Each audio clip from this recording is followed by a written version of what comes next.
Bom, agora vamos ver o teorema dos eixos paralelos, que é um teorema muito importante e muito utilizado no caso dos momentos de inércia. Aqui só botei o resultado final, tá bom?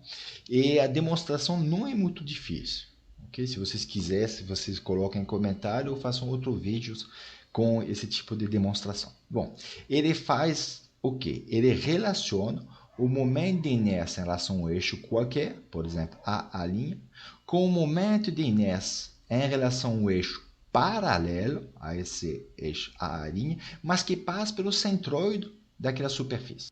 Por isso que se chama teorema dos eixos paralelos. E qual é essa relação?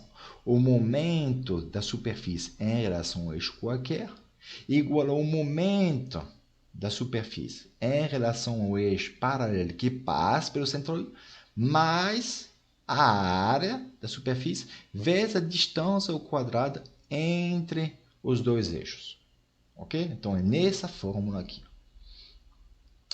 Como você pode lembrar facilmente essa fórmula? Ou qual característica pode fazer com que você não erre quando escreve nessa forma?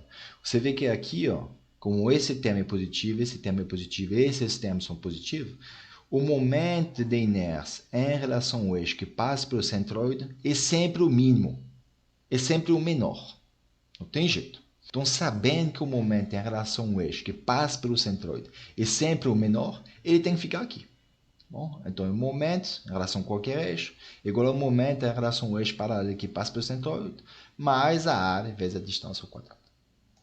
Aí eu destaquei alguma coisa que a gente falou, mas que às vezes no exercício a gente esquece. Sempre em relação ao eixo paralelo que passa pelo centroide. Não é qualquer eixo paralelo. Só relaciona isso aí, dois momentos de inércia, sendo que um dos dois tem o eixo que passa pelo centro. A gente vai utilizar esse teorema dos eixos paralelos para poder responder a essa pergunta, que é de determinar o momento de inércia dessa superfície circular em relação agora a uma tangente. O que a gente vai fazer? A gente acabou de calcular o momento de inércia em relação a um diâmetro. Será que a gente pode utilizar essa informação? Claro. A gente vai utilizar o quê? O teorema dos eixos paralelos. A gente tem que o momento do disco em relação à tangente é igual ao momento, né, de um eixo paralelo que passa por centroide. Vai ser o momento do diâmetro. Ok? Mais a área vezes a distância entre os dois eixos ao quadrado, mais a área ao quadrado. Aí você coloca as informações, isso aí a gente obteve no exercício anterior, esse aí, ó, você tem que saber. No final das contas, você tem um momento em relação à tangente de maneira simples, sem ter que fazer pelo método da integração.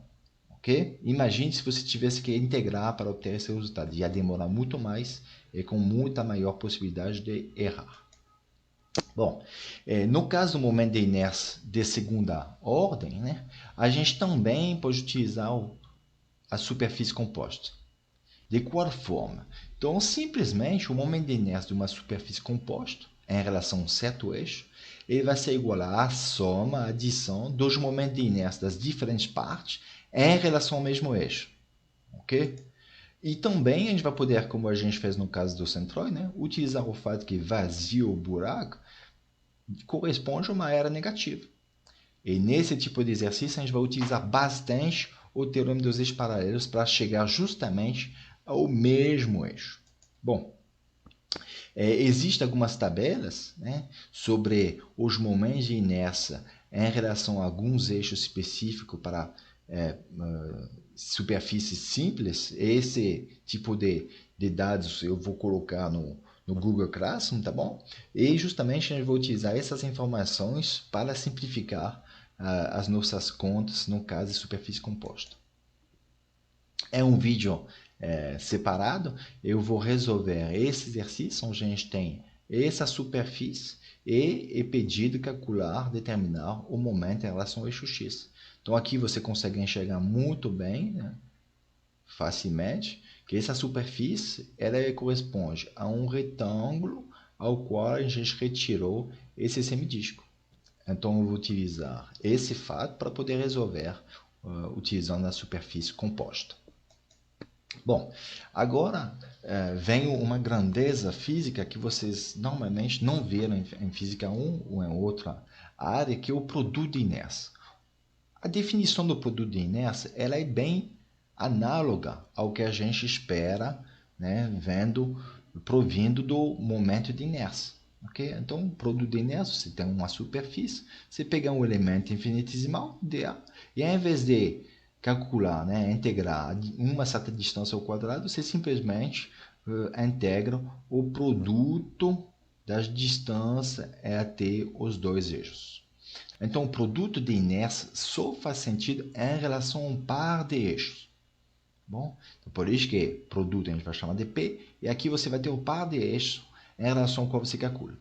Vai ser a integral do produto da distância até esses dois eixos vezes D. Então, o que você vê aqui? Uma das diferenças com o momento de inércia é que esse produto ele pode ser positivo ou negativo. Okay? Se y estava negativo e x positivo, vai ser tudo negativo. Vai depender do sistema de eixo que você considera. Um caso interessante do produto de inércia é quando um desses eixos ou os dois, eles são eixos de simetria da superfície. Nessa superfície aqui, ó, você vê que ela é simétrica na relação ao eixo x. E o que acontece? Olhando aqui esse produto, né, o simétrico quer dizer que para uma área dA desse lado, eu vou ter uma outra área igualzinho do outro lado.